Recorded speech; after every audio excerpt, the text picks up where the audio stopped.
Welcome back to Restore Thrive.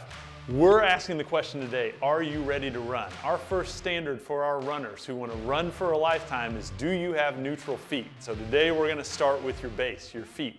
It starts like this.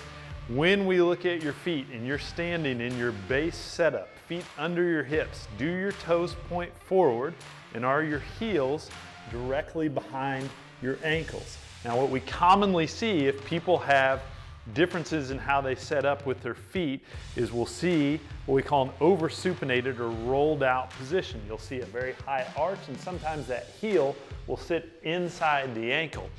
If we see the opposite problems, oftentimes what we see is the arch is collapsed down, the ankles are rolled in, and that heel sits outside. You can also see this from behind. If you look from behind, in neutral, we should see the heel stacked up right behind the ankle. If I'm a little more rolled out, again, I'm going to see that heel starting to point in a little bit versus if I'm collapsed in, I'm going to see those heels kicking out. So what we're going to talk about today is how to solve those issues. We'll start with, if your feet are more supinated or rolled out, what's a simple way to get your heel back in position to get your foot more connected to the ground? The easiest way to do this is with what we call a calcaneus mobilization. And so what we're going to do is we'll find a seat, we'll cross the leg that we want to mobilize, the heel that we want to mobilize over. And again, if we see this heel rotated in, it's our job to try to take a crack at just putting it back in position. So all we need to do is cross the ankle over the knee.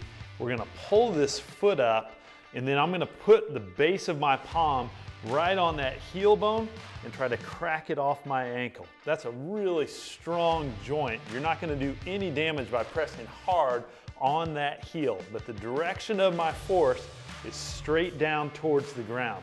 And what I'm trying to do is put that heel in a better position.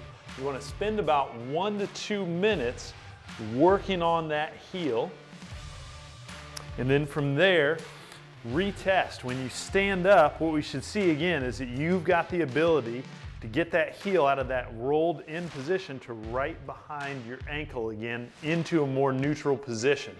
That's mobilization number 1. Now if you see in the front of your foot, your toes are kind of squeezed together and you can't spread your toes apart. I should be able to create a little bit of space between all of my toes.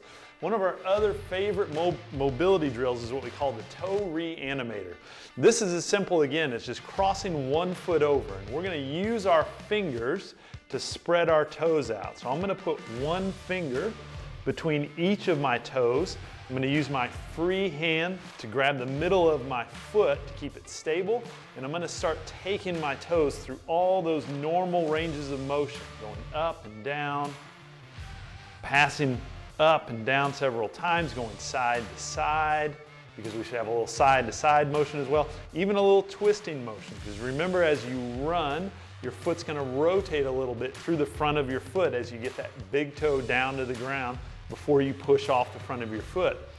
So we want to do this again just like the calcaneal mob that we showed you guys, 1 to 2 minutes to help really loosen up those toes in your forefoot, and that'll help you again when your foot's on the ground to get your toes spread apart. And a foot that can spread apart and get better connected to the ground is better able to create stability up the chain as well.